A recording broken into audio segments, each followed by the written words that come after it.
जय माता दी। आप सभी को आषाढ़ मास गुप्त नवरात्रि समापन दिवस की ढेरों शुभकामनाएं। प्रिय भक्तों, आज के दिन हम बात करेंगे इस वीडियो में बहुत बड़े विषय पर। आप सभी जानना चाहते हैं कि गुप्त नवरात्रि का समापन कब हो रहा है, और समापन जब आप करते हैं नवमी तिथि को तो पारण कब करना है। चाहे आपने 9 दिन के व्रत रखे हैं, चाहे 2 दिन के व्रत रखे हैं, चाहे आपने कलश स्थापना की है, चौकी स्थापित की है, तो इसकी पूर्णता कब होगी, अर्थात आप व्रत कब खोलेंगे, अपने अनुष्ठान को पूर्ण कब करेंगे।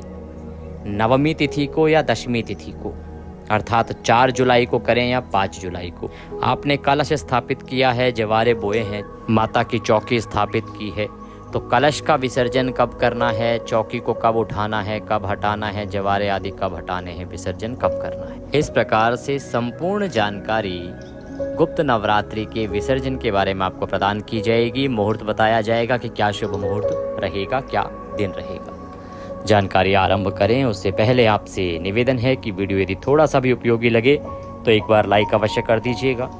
ये जानकारी क्योंकि शास्त्र पर आधारित है, सिंधु ज्योतिष शास्त्र की गणना पर आधारित है, इसीलिए जानकारी सभी के लिए उपयोगी है। तो अधिक से अधिक लोगों के साथ शेयर कीजिए, जिससे सभी लोग सही विधि से पारण आदि कर पाएं, क्योंकि पारण बहुत महत्वपूर्ण प्रक्रिया होती है किसी भी पूजा पाठ के लिए। माता रानी का आशीर्वाद प्राप्त करने के लिए, अपने अनुष्ठान की सफलता के लिए कमेंट बॉक्स में अवश्य लिखिएगा जय माता दी। नवमी तिथि समर्पित है माँ कमला को, तो महाविद्या कमला का पूजन इस दिन किया जाता है। धन देने वाली है, अपार धन की प्राप्ति होगी। कमेंट बॉक्स में लिखिएगा जय माँ कमला। आप देख रहे हैं देवभूमि ज्योतिष संस्थान का प्रतिष्ठित यूट्यूब चैनल देवभूमि धार्मिक। हम यहाँ पर सभी व्रत और त्योहारों की सही शास्त्रीय जानकारी आपको प्रदान करते हैं। ज्योतिष शास्त्र और पंचांग के आधार पर आपको बताते हैं कि कौन सी तिथि कब है, कब आपको व्रत आदि करना है, पूजन आदि करना है, व्रत की विधि क्या है, पारण की विधि क्या है, नियम क्या रहेंगे, कौन सी कथा सुननी चाहिए, क्या पाठ है। यदि आप सभी व्रत और त्योहारों की सही शास्त्रीय जानकारी प्राप्त करते रहना चाहते हैं तो कृपया चैनल को अभी सब्सक्राइब कीजिएगा। जब आप सब्सक्राइब का बटन दबाएंगे तो वहाँ पे एक बेल बनी हुई आएगी, घंटी का निशान बना हुआ आएगा, उसको अवश्य दबाइएगा, तभी आपको हमारे सारे वीडियोस प्राप्त होंगे, अन्यथा आपसे जानकारी छूट जाएगी। तो चैनल को सब्सक्राइब कीजिए और बेल आइकन को प्रेस कीजिए। आइए प्रिय भक्तों, शास्त्रीय जानकारी की ओर आगे बढ़ते हैं। पारण वह दिन होता है या वह समय होता है जब कोई भी अनुष्ठान या व्रत पूर्णता की ओर अग्रसर होता है। पारण के बाद ही कोई भी व्रत या अनुष्ठान जो है पूर्ण माना जाता है। शास्त्र यहाँ तक कहते हैं कि यदि आप पारण किसी चीज़ का सही प्रकार से ना करें तो आपको उस पुण्य, उस व्रत या उस अनुष्ठान को करने का पुण्य फल प्राप्त पूर्ण रूप से नहीं होता है। एकादशी आदि जो महत्वपूर्ण व्रत हैं उनके बारे में तो यहाँ तक कहा गया है कि यदि आप पारण नहीं करते हैं तो आपको व्रत पूजन का केवल 30% पुण्य ही एक प्रकार से प्राप्त होता है, और अगर सही प्रकार से पारण नहीं करते हैं तो आप पाप के भागीदार भी हो सकते हैं। तो पूर्ण रूप से किस प्रकार से पुण्य प्राप्त हो, इसके लिए आवश्यक है कि आप पारण सही विधि से करें, सही समय पर करें, शास्त्रों में जो गणना है उसको समझते हुए करें। नवरात्रि के अनुष्ठान का पारण आपको कब करना चाहिए? आषाढ़ नवरात्रि जो समाप्त हो रही है 4 जुलाई को, क्योंकि 4 जुलाई को नवमी है, नवमी के साथ जो है नवरात्रि समाप्त हो जाएगी। तो इसका विसर्जन आदि कब है, इसका पारणा कब करना है, आपको व्रत कब खोलना है, इसके विषय में अब हम चर्चा करेंगे। और अंतिम दिन की पूजा क्या होनी चाहिए, इसके विषय में चर्चा करेंगे। तो पहले पूजा विधि से आरंभ करते हैं, पूजा करते हुए और फिर हम आपको समय और गणना के बारे में अवगत कराते हैं। प्रिय भक्तों, अंतिम दिन की पूजा जो रहेगी, विसर्जन के दिन की पूजा, उस दिन आपको सूर्योदय से पहले उठ जाना चाहिए। उठने के बाद स्नान आदि से निवृत्त होकर स्वच्छ वस्त्र धारण कीजिए और उसके बाद आप पूजन करते हुए उसका पारण कीजिए। जानते हैं कि नवमी तिथि पर आपने किस प्रकार से पूजन करना है। नवमी तिथि जो है वो गुप्त नवरात्रि में माँ कमला को समर्पित है। माँ कमला जो हैं वो धन धान्य देने वाली हैं, अचल संपत्ति देने वाली हैं, अपार वैभव देने वाली हैं। इसीलिए आपको अवश्य ही माँ कमला का पाठ करना चाहिए, स्मरण करना चाहिए। इस दिन आप लक्ष्मी सहस्त्र नाम का श्रवण भी कर सकते हैं। दुर्गा सप्तशती और चंडी कवच आदि का श्रवण तो अवश्य रूप से करना ही चाहिए। तो स्नान आदि से निवृत्त होकर स्वच्छ वस्त्र धारण कीजिए। स्वच्छ वस्त्र धारण करके आसन लगा के जो आपका पूजा स्थल है वहाँ पर बैठ जाइए। सामग्री के रूप में आपके पास चौकी आपने पहले से लगा रखी है, माता की तस्वीर को स्थापित किया हुआ है, अखंड ज्योत आपने जला रखी है। तो जो कल के पूजा की सामग्री थी उसको हटा दीजिए। कल के जो पुष्प रहे होंगे, बासे पुष्प होंगे, जो आपने कल फल आदि अर्पित किया था उस सबको हटा दीजिए वहाँ से, और उसके बाद पूजन आरंभ कीजिए। एक लोटा लीजिए तांबे का, उसमें पहले गंगा जल भरिए, फिर शुद्ध जल भरिए। शुद्ध जल भर के और सर्वप्रथम आप स्वयं को पूजा के योग्य करेंगे, तदोपरांत माता का पूजन करेंगे। आज के पूजन के लिए अलग से धूप और दीप अवश्य प्रज्वलित करना है तो वो लगा लीजिएगा। माँ कमला को विशेष रूप से आपको कमल का पुष्प अर्पित करना चाहिए, वह सामग्री में अवश्य ले आइएगा। इसके अतिरिक्त रौली, मौली, पान, सुपारी, लौंग, इलायची, धूप, दीप, नैवेद्य, फूलों की माला, इत्र और पंचामृत, यही सामग्री है जो आपने अर्पित करनी है। कमल गट्टे यदि आपको मिल जाएं तो 5 कमल गट्टे ले आइएगा। आइए पूजन आरंभ करते हैं। सबसे पहले अपने सीधे हाथ पे जल लीजिए चम्मच से, जो हमने लोटे में जल भरवाया है उसमें से। हस्तो प्रक्षालनम, हाथ धो लीजिए। हाथ धोने के बाद 3 बार आपने जल आचमनी करनी है। 1-1 चम्मच जल सीधे हाथ पे लेके पीना है, ग्रहण करना है एक एक मंत्र पर। ओम माधवाय नमः, जल लीजिए पी जाइए। ओम केशवाय नमः, जल लीजिए पी जाइए। ओम नारायणाय नमः, जल लीजिए पी जाइए। ओम ऋषिकेशाय नमो नमः। हस्तो प्रक्षालनम, हाथ धो लीजिए। हाथ धो के अपने आप को तिलक कीजिए, मौली बांधिए। पारिवारिक जन यदि बैठकर पूजन कर रहे हैं तो उन्हें भी तिलक कीजिए और मौली बांधिए। अब आप माता का पूजन करेंगे, उनके सामने घी का दिया जलाइए और धूप जलाइए। अखंड ज्योत भी यदि आपने जला रखी है तो भी ये धूप और दीप आपको अवश्य जलानी चाहिए, क्योंकि ये प्रतिदिन की पूजा के लिए अलग होता है। अखंड ज्योत का अपना अलग महत्व है। देवी को सबसे पहले पद्य, अर्घ्य, आचमनी अर्पित कराएंगे। उसके बाद हम पूजन में आगे बढ़ेंगे। उनके सामने एक पात्र रख दीजिए, कटोरी आदि रख दीजिए, जिससे कि हम पूजा की सामग्री उसी में अर्पित करेंगे, तो वह सामग्री यहाँ वहाँ फैलेगी नहीं, पैरों में नहीं आएगी, जल आदि जो है इधर उधर फैलेगा नहीं। आइए सबसे पहले देवी को पद्य, अर्घ्य, आचमनी कराएंगे। तो 1-1 चम्मच जल 1-1 मंत्र पर देवी को अर्पित कीजिएगा। ओम भूर्भुवस्सुः मां कमला रूपेण संस्थिता नमस्तस्यै नमस्तस्यै नमस्तस्यै नमो नमः। आषाढ़ गुप्त नवरात्रि अंतिम दिवस पूजन अंतर्गते मां कमला पूजन निमित्तार्थाय पद्यम समर्पयामि। ओम भूर्भुवस्सुः श्री कमला रूपाय नमः। अर्घ्यम समर्पयामि। अर्घ्य के रूप में 1 चम्मच जल लीजिए और वह अर्पित कीजिए माता को। अब माता को आचमनी कराएंगे। आचमनी के रूप में 1 चम्मच जल लीजिएगा, अर्पित कीजिएगा। ओम भूर्भुवस्सुः श्री कमला रूपण्ये दुर्गा देव्ये नमः। आचमनिम समर्पयामि। आचमनी अर्पित कीजिए। माता को आचमनी कराने के बाद अब स्नान कराएंगे। पवित्र जल से स्नान कराइएगा। 1 चम्मच जल अर्पित कीजिएगा। ओम भूर्भुवस्सुः श्री दुर्गा देव्यै नमः। स्नान निमित्तार्थाय शुद्ध जलम समर्पयामि। शुद्ध जल अर्पित कीजिए देवी को। शुद्ध जल से स्नान कराइए। स्नान करा के पंचामृत से स्नान कराएंगे। कच्चा दूध, दही, घी, शहद और शक्कर, ये 5 चीज़ें मिला लीजिए, पंचामृत बनाइए, उसको फूल पर लगा लीजिए और वह अर्पित कीजिएगा देवी को। ओम भूर्भुवस्सुः श्री दुर्गा देव्यै नमः। पंचामृतन स्नान निमित्तार्थाय पंचामृतम समर्पयामि। पंचामृत अर्पित कीजिए देवी को। अगर आपके पास प्रतिमा है तो पंचामृत से नहलाइए। पंचामृत अर्पित करने के बाद पुनः शुद्ध जल से स्नान कराएंगे माँ को। तो शुद्ध जल अर्पित कीजिएगा। ओम भूर्भुवस्सुः श्री दुर्गा देव्यै नमः। शुद्ध्योदक स्नान निमित्तार्थाय शुद्ध जलम समर्पयामि। शुद्ध जल अर्पित कीजिए देवी को। शुद्ध जल से स्नान करा के माता को वस्त्र अर्पित करेंगे। आप चुनरी लाए हैं अगर तो चुनरी अर्पित कीजिएगा, अन्यथा मौली आती है जो कलावा बांधते हैं हाथों में, मौली का एक टुकड़ा तोड़िएगा और देवी को वस्त्र के रूप में अर्पित कीजिएगा। ओम भूर्भुवस्सुः श्री दुर्गा देव्यै नमः। वस्त्रम समर्पयामि।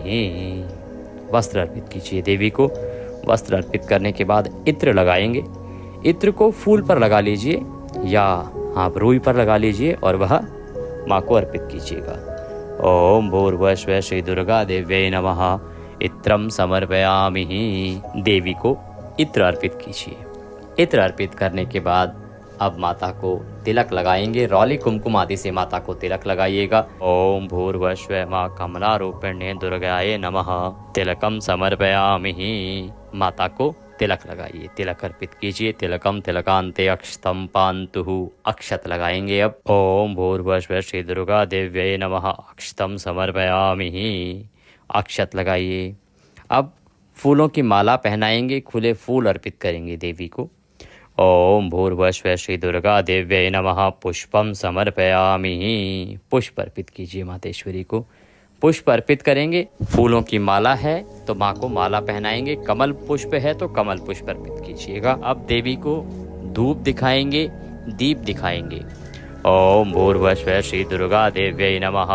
धूपम अर्पयामि। ओम भूर्भुवस्सुः मां कमला रूपाय नमः। दीपम दर्शयामि। धूप दिखाइए, दीप दिखाइए। धूप दीप जब दिखाते हैं तो धूप या दीप, धूप को फिर भी हाथ में उठा के आप दिखा सकते हैं। दीपक जो होता है उसको हाथ में उठाया नहीं जाता है। जहाँ आपने स्थापित किया है वहीं से आप दीप दिखाइएगा। धूप दीप दिखाने के बाद माता को नैवेद्य अर्पित करेंगे। नैवेद्य में फल अर्पित कीजिएगा। फल ना हो तो मिठाई हो तो मिठाई अर्पित कीजिएगा, और ये भी ना हो तो मिश्री अर्पित कीजिएगा, और साथ में कमल गट्टे भी अर्पित कीजिएगा। ओम भूर्भुवस्सुः श्री दुर्गा देव्यै नमः। नैवेद्यम समर्पयामि। नैवेद्य अर्पित कीजिए। अब आप 5 कमल गट्टे लीजिए पुंडरीक, और वह अर्पित कीजिएगा। ओम भूर्भुवस्सुः मां दुर्गा रूपेण संस्थिता। नमस्तस्यै नमस्तस्यै नमस्तस्यै नमो नमः। दुर्गा देव्यै नमः। पुंडरीकम समर्पयामि। पुंडरीक अर्पित कीजिए, कमल गट्टे अर्पित कीजिए, और जल आचमनी कराइएगा। 1 चम्मच से जल अर्पित कीजिएगा। ओम भूर्भुवस्सुः श्री दुर्गा देव्यै नमः। जल आचमनीम समर्पयामि। जल आचमनी अर्पित कीजिए। जल आचमनी कराने के बाद माता को तांबूल अर्पित किया जाता है। तांबूल क्या होता है? एक पान का पत्ता लीजिए, उसमें 2 लौंग, 2 इलायची और 1 सुपारी रख लीजिए। उसका पान का बीड़ा बनाइए और वह देवी को अर्पित कीजिए। ओम भूर्भुवस्सुः श्री दुर्गा देव्यै नमः। तांबूलम समर्पयामि। तांबूल अर्पित कीजिए। तांबूल अगर ना हो तो मीठा पान भी आप ला सकते हैं देवी के लिए, वह भी अर्पित कर सकते हैं। तांबूल एक प्रकार से एक उपाय के रूप में भी है। आप पान का बीड़ा हाथ में लेके देवी से जो भी आपकी इच्छा है, जिस भी किसी कामना की पूर्ति के लिए आपने यह अनुष्ठान किया है, 9 दिन का अनुष्ठान किया है, जो व्रत रखा है, चौकी स्थापित की है, कलश आदि स्थापित किया है, वह कामना बोलिएगा और हाथ में जो है पान का बीड़ा रखिएगा, मातेश्वरी को अर्पित कीजिएगा। मातेश्वरी अवश्य ही उस इच्छा को आपकी पूरा करेंगी। तांबूल अर्पित करने के बाद अब आप माता को दक्षिणा अर्पित करेंगे। जो भी दक्षिणा आप अर्पित करना चाहते हैं वह दक्षिणा हाथ में लीजिएगा और दक्षिणा अर्पित कीजिएगा। ओम भूर्भुवस्सुः श्री दुर्गा देव्यै नमः। शुभ दक्षिणायाम समर्पयामि। दक्षिणा अर्पित कीजिए माता को। दक्षिणा अर्पित करके हाथ जोड़ के नमस्कार कीजिए। अंतिम दिन का जो पाठ है अब आप वह करेंगे। पाठ में दुर्गा सप्तशती यदि आपका अधूरा है तो उसको पूर्ण कीजिए। अगर कोई अध्याय रह गया है तो उसको पूर्ण कीजिए। आप दुर्गा रक्षा कवच पढ़ रहे थे प्रतिदिन तो वह सुनिए।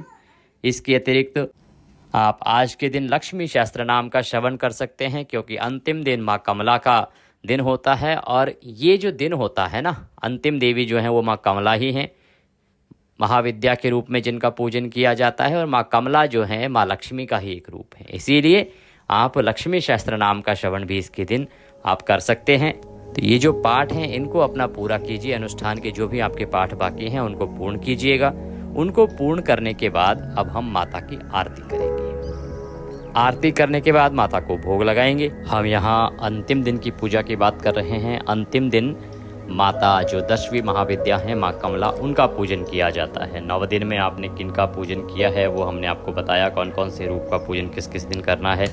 अंतिम जो पूजन है वो माँ कमला का करना है। माँ कमला जो माँ लक्ष्मी का रूप है, जैसा कि हमने अभी आपको बताया, और ये महाविद्याओं में 10वीं महाविद्या हैं। तो आइए अब हम आरती आरंभ करते हैं देवी की। आरती के बाद हम भोग लगाएंगे और फिर बताएंगे कि आपने विसर्जन 4 तारीख को करना है या 5 तारीख को करना है और क्या समय रहेगा, शास्त्रीय विधान क्या रहेगा। ओम कर्पूरगौरम करुणावतारम संसार सारम भुजगेन्द्रहारम सदा वसंतम हृदयारवृंदे भवम भवामी सहितं नमामि। ओम जय अम्बे गौरी मैया जय श्यामा गौरी। तुमको निश दिन ध्यावत मैया जी को सदा मनावत हरि ब्रह्मा शिवरी। ओम जय अम्बे गौरी मांग सिंदूर विराजत। टीको मृग मद को मैया टीको मृग मद को। उज्ज्वल से दो नैना चंद्र वदननी को। ओम जय अम्बे गौरी कनक समान कलेवर। रक्तांबर राजे मैया रक्तांबर राजे। रक्त पुष्प गलमाला कंठन पर साजे। ओम जय अम्बे गौरी केहरी वाहन राजत। खड़ग खपर धारी मैया खड़ग खपर धारी। सुर नर मुनि जन सेवत तिनके दुख हारी। ओम जय अम्बे गौरी कानन कुंडल शोभित। नासाग्र मोते मैया नासाग्र मोते। कोटिक चंद्र दिवाकर राजत समज्योति। ओम जय अम्बे गौरी शुंभ निशुंभ विडारे। महिषासुर घाती मैया महिषासुर घाती। धूम्र विलोचन नैना निश दिन मधुमाती। ओम जय अम्बे गौरी चंड मुंड संहारे। शोणित बीज हरे मैया शोणित बीज हरे। मधुकैटभ दो मारे सुर भयहीन करे। ओम जय अम्बे गौरी ब्रह्माणी रुद्राणी। तुम कमला रानी मैया तुम कमला रानी। आगम निगम बखानी तुम शिव पट रानी। ओम जय अम्बे गौरी 64 योगिनी मंगल गावत। नृत्य करत भैरो मैया नृत्य करत भैरो। बाजत ताल मृदंगा बाजत ढोल मृदंगा। और बाजत डमरू। ओम जय अम्बे गौरी तुम ही जग की माता। तुम ही हो भरता मैया तुम ही हो भरता। भक्तन की दुख हरता सुख संपत्ति करता। ओम जय अम्बे गौरी भुजाचार अति शोभित। वर मुद्रा धारी मैया वर मुद्रा धारी। मन वांछित फल पावत सेवत नर नारी। ओम जय अम्बे गौरी कंचन थाल विराजत। अगर कपूर बाती मैया अगर कपूर बाती। श्रीमाल के तुम राजत कोटि रतन ज्योति। ओम जय अम्बे गौरी श्री अम्बे जी की आरती जो कोई जन गाता मैया प्रेम सहित गाता। मैया सुबह शाम गाता कहत शिवानंद स्वामी सुख संपत्ति पाता। ओम जय अम्बे गौरी त्वमेव माताश्च पिता त्वमेव त्वमेव बन्धुश्च सखा त्वमेव विद्या द्रविणं त्वमेव सर्वं मम देव देवः। मन्त्रहीनं क्रियाहीनं भक्तिहीनं सुरेश्वर यदि पूजितं मया देवो परिपूर्णं तदस्तु मे। यदक्षरपदभ्रष्टं मात्राहीनं च यद्भवे तत्सर्वक्षम्यतां देवो प्रसीदाय परमेश्वरः। बोलिए अम्बे मात की जय। जल से शीतलीकरण कीजिए आरती का। जल घुमाइए आचमनी में लेके और शीतलीकरण करने के बाद माता को आप आरती दीजिए। देवी को आरती देने के बाद स्वयं आरती लीजिए। बाकी पारिवारिक जन यदि बैठकर पूजन किए हैं साथ में तो उन सभी को आरती दीजिए, जो भी हैं आपके साथ। आरती देने के बाद अब आप माता को भोग लगाएंगे। माता को आज आप अन्न का भोग लगाएंगे, जिससे कि आप व्रत पूर्ण कर सकें। आज आप पारण करने वाले हैं, अपना व्रत खोलने वाले हैं, तो आप अन्न का भोग लगाइए। अंतिम दिन पूड़ी हलवे का भोग आप लगा सकते हैं, बड़ा ही उत्तम रहता है माता के लिए। भोग की थाली सजाइए, भोग सामने रखिए, माता से भोग के लिए प्रेम से निवेदन कीजिए, पर्दा कर दीजिए। आभ्यासेदंतरिक्ष वंशेष्णो जो हो समवर्ततः पद्भ्याम भूमिर्दिशां श्रोत्रां तथा लोकां कल्पयनः। ताली बजाइए 2 बार, पर्दा हटा दीजिए और जल आचमनी कराइए। माता को जल लीजिए, आचमनी में थाली के चारों तरफ घुमाइए और अर्पित कर दीजिए। अब आप थाली उठा लीजिए, बाकी प्रसाद में मिला दीजिए। इस प्रकार से आपने पूजन किया है, माता को भोग लगाया है। अब आप अंतिम प्रक्रिया करेंगे, जिसे आप पुष्पांजलि कहते हैं। यह बहुत आवश्यक है आपके अनुष्ठान की सफलता के लिए, आपके व्रत आदि की सफलता के लिए। हाथों में पुष्प ले लीजिए, हाथ जोड़ के खड़े हो जाइए माता के सामने। जैसे जैसे हम निवेदन करते हैं आप भी निवेदन करते जाइए। आवाहनम न जानामि विसर्जनम पूजम चैवम न जानामि क्षम्यताम परमेश्वरी। हे मातेश्वरी, न हम आपका आवाहन जानते हैं, न पूजन जानते हैं, न विसर्जन जानते हैं। जैसी बन पड़ी है, जैसी हमारी छोटी सी बुद्धि है, उसमें जैसी हमारी समझ आपने दी है, उसके अनुसार हमने 9 दिनों तक आपका अनुष्ठान किया है, आपका पूजन किया है, आपकी आरती की है, व्रत किया है। जो जो आपने किया है वह आप यहाँ वर्णन कीजिएगा। इसमें जाने अनजाने में हमसे कोई गलती, कोई त्रुटि, कोई भूल हो गई हो तो मातेश्वरी उसे क्षमा कर दीजिएगा, क्योंकि आपके नियम अनेक हैं। हम बालक आपके नादान हैं, हमें हो सकता है कि बहुत सी बातों का ना पता हो और अनजाने में हमसे कोई त्रुटि हो गई हो, तो उसके लिए हम बारंबार आपसे क्षमा याचना करते हैं, क्योंकि आप तो जगदम्बा हैं, आप तो जगत की माँ हैं, आप तो हमारी माता हैं, हम आपके बालक हैं। तो मातेश्वरी, हमारी गलतियों को क्षमा करते हुए दया का आशीर्वाद प्रदान कीजिएगा। आज अंतिम दिन पर हमारे पास आपको अर्पित करने के लिए कुछ नहीं है, तन मन धन सब कुछ आप ही का है। हमारे पास क्या है? मालती मलका जाति सत्पत्रादि संयुक्तम पुष्पांजलि मया दत्ताम ग्रहणाम परमेश्वरी। यह पत्र पुष्प की भेंट है माँ, इसे आप स्वीकार करें और दया का आशीर्वाद प्रदान करें। पुष्प माता के चरणों में अर्पित कर दीजिए, हाथ जोड़ के नमन कीजिए, दंडवत नमन कीजिए, खड़े खड़े परिक्रमा कर लीजिए। यानी कानि च पापानि प्रदक्षिणाम पदे पदे परिक्रमा कर लीजिए। और इस प्रकार से आपका नवरात्रि अनुष्ठान पूर्ण होता है। अब जो कलश है ना, आपका कलश का जो आपने कंठ पे धागा बांध के रखा है उसको तोड़ दीजिए, और जो आपके जवारे का सकोरा आपने बोया था उसको थोड़ा सा खिसका दीजिए, कलश को भी थोड़ा सा खिसका दीजिए। ये विसर्जन हो गया। बोलिए दुर्गा मात की जय। इस प्रकार से ये आपने पूजा पाठ करनी है। ये करना कब है और जो कलश में सामग्री है उसका क्या करना है? कलश में जो सामग्री है प्रिय भक्तों, उसमें से चांदी का सिक्का निकाल लीजिएगा, वो तिजोरी में रखना है। जो जल है वो पूरे घर में छिड़कना है।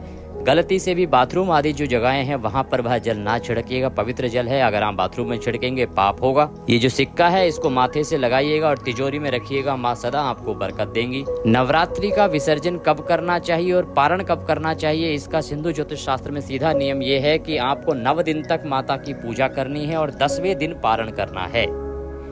और 10वें दिन से अभिप्राय यह है कि 10वीं तिथि पर पारण करना है। तो जब तक 9वीं है तब तक आप व्रत रखिए या उस दिन तक आपने पूजन करना है, और 10वीं तिथि लगने के बाद पारण कर सकते हैं। अगर 10वीं तिथि सूर्यास्त से पहले लग रही है, जिस दिन 9वीं है उसी दिन, तो आप उस दिन सायंकाल को भी पारण कर सकते हैं, परंतु सूर्यास्त के बाद पारण नहीं किया जाता है और विसर्जन नहीं किया जाता। तो 9वीं तिथि जो है वो समाप्त हो रही है 4 जुलाई को सायंकाल को 4:31 पर। तो 4:31 के बाद आप 4 तारीख को भी विसर्जन कर सकते हैं, पारण कर सकते हैं।